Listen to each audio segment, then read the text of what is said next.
మనము ఏర్పాటు చేసుకుంటే మనం పిల్లల్ని కట్టాల్సిన అవసరం ఉండదు. కొండగట్టు వివాదంపై 99 టీవీ వరుస కథనాలకు బీజేపీ రాష్ట్ర అధ్యక్షులు రామచంద్రరావు స్పందించారు. అటవీశాఖ నోటీసులు హిందువుల విశ్వాసాలపై దాడిగా భావిస్తున్నామని అన్నారు. ఇది రాష్ట్ర ప్రభుత్వం ఉదాసీన వైఖరి వివాదానికి కారణమన్నారు. వివాదాస్పదమైన 6 ఎకరాల స్థలంలోనే సత్రం, పబ్లిక్ టాయిలెట్స్ ఉన్నాయని తెలిపారు.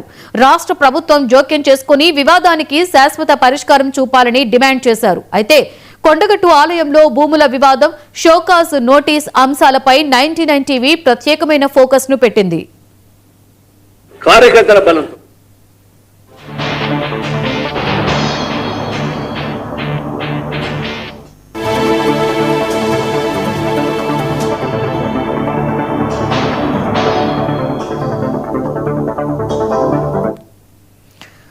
కొండగట్టు వివాదంపై 99 టీవీ వరుస కథనాలకు బీజేపీ రాష్ట్ర అధ్యక్షులు రామచంద్రరావు స్పందించారు.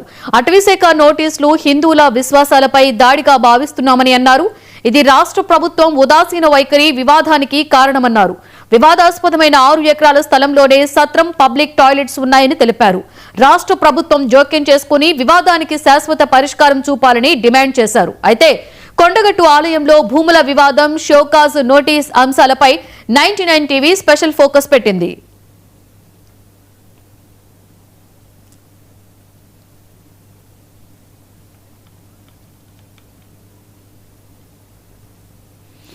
రేటికి ఇదే అంశం మీద మరింత సమాచారాన్ని మా ప్రతినిధి రిషికేష్ అందిస్తారు. రిషికేష్, ఏంటి కొండగట్టు వివాదంలో బీజేపీ రాష్ట్ర అధ్యక్షులు స్పందించినట్లుగా తెలుస్తుంది. అలాగే దాని మీద పలు వ్యాఖ్యలు కూడా చేయడం జరిగింది.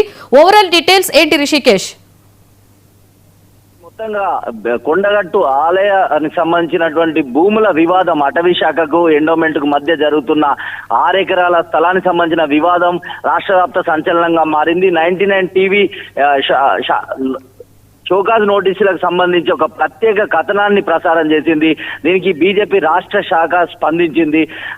రామచంద్రరావు బీజేపీ రాష్ట్ర అధ్యక్షుడు ప్రత్యేకంగా ఒక ప్రకటనను కూడా విడుదల చేశారు. తెలంగాణ రాష్ట్ర ప్రభుత్వం అన్యాయంగా ప్రవర్తిస్తోందని, ఇంత పెద్ద వేలాదిగా కోట్లాది భక్తులు ఉన్నటువంటి కొండగట్టు అంజన్న క్షేత్రంలో జరుగుతున్న వ్యవహారాలపైన ఆయన విచారం వ్యక్తం చేశారు. 2 శాఖలు, ప్రభుత్వానికి చెందిన 2 శాఖల మధ్య సమన్వయ లోపం కావచ్చు, ఆలయానికి సంబంధించిన భూముల వివాదం పైన ఆయన తక్షణ పరిష్కారం చూపాలంటూ కూడా చెప్పారు. ఇది పూర్తిగా అంటే ఏదైతే షోకాజ్ నోటీసులకు సంబంధించి ప్రత్యేకంగా కన్జర్వేషన్ యాక్ట్ మెన్షన్ చేయడం, షోకాజ్ నోటీసులు ఇవన్నీ కూడా భక్తుల విశ్వాసం పైన, ధార్మికత పైన దాడిగా ఆయన బీజేపీ భావిస్తుంది అనేటువంటి తన ప్రకటనలో పేర్కొన్నారు.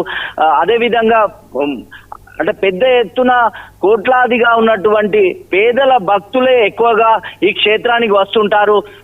వేల ఏళ్ల చరిత్ర గల పురాతన చారిత్రాత్మక ఆలయమైనటువంటి కొండగట్టు అంజన్న ఆలయం చుట్టూతా పెద్ద ఇతర రాష్ట్రాల నుంచి కూడా భక్తులు వస్తూ ఉంటారు. పేదలు ఇందులో ఎక్కువగా ఉంటారు. వారికి సంబంధించినటువంటి అన్నదాన సత్రం కావచ్చు, నిత్యం అన్నదానం కావచ్చు, అదేవిధంగా పబ్లిక్ టాయిలెట్స్ కావచ్చు, నీటి సరఫరాకు సంబంధించినటువంటి శుద్ధ జల కేంద్రం కావచ్చు, ఇట్లాంటి అనేకమైన అంశాలు, ఆగమ పాఠశాల, వేద విద్యార్థులకు సంబంధించినటువంటి వసతి గృహాలు, భోజనాలకు సంబంధించినటువంటి గృహం ఇక్కడే అన్ని ఉండడం వల్ల ఒక్కొక్క వేద పాఠశాల పూర్తి కావడానికి ఒక దాదాపుగా 8 సంవత్సరాల శిక్షణ, వారి కఠోర శిక్షణ ఉంటుంది. అట్లాంటి ఒక ఆగమ పాఠశాల ఉన్న ఇట్లాంటి ఈ ప్రాంతాలు, అదేవిధంగా వాహన పూజకు సంబంధించిన షెడ్ కావచ్చు, అటు హరిత గెస్ట్ హౌస్ కావచ్చు, అదేవిధంగా మిషన్ భగీరథకు సంబంధించిన వాటర్ ట్యాంక్ కావచ్చు, ఇట్లా వాహనాల పార్కింగ్ స్థలం కావచ్చు, ఈ అనేకమైన అంశాలన్నీ కూడా ఈ ఎంక్రోచ్మెంట్ లో భాగంగా పేర్కొనడం ఆందోళన కలిగిస్తుంది. ఇది పూర్తిగా రాష్ట్ర వ్యాప్త ఆందోళన, భక్తులంతా కూడా ఆందోళనకు గురవుతున్నారు. దీనిపై వెంటనే రాష్ట్ర ప్రభుత్వం స్పందించి ఈ 4 శాఖల మధ్యన అటు ల్యాండ్ అండ్ సర్వే రికార్డ్స్ కావచ్చు, అదేవిధంగా రెవెన్యూ కావచ్చు, ఎండోమెంట్, అదేవిధంగా ఫారెస్ట్, ఈ 4 శాఖల మధ్య సమన్వయపరిచి పూర్తిగా ఈ యొక్క ఎండోమెంట్ సంబంధించినటువంటి అటవీ శాఖ ఇచ్చిన షోకాజ్ నోటీస్ పైన స్పందించాలి. 6 ఎకరాల వివాదాస్పద స్థలాన్ని వెంటనే నోటిఫై చేసి దాన్ని పూర్తి స్థాయిలో ఆలయానికి చెందే విధంగా అందజేయాలనేటువంటిది రామచంద్రరావు తన ప్రకటనలో పేర్కొన్నారు. Right, thank you Rishikesh.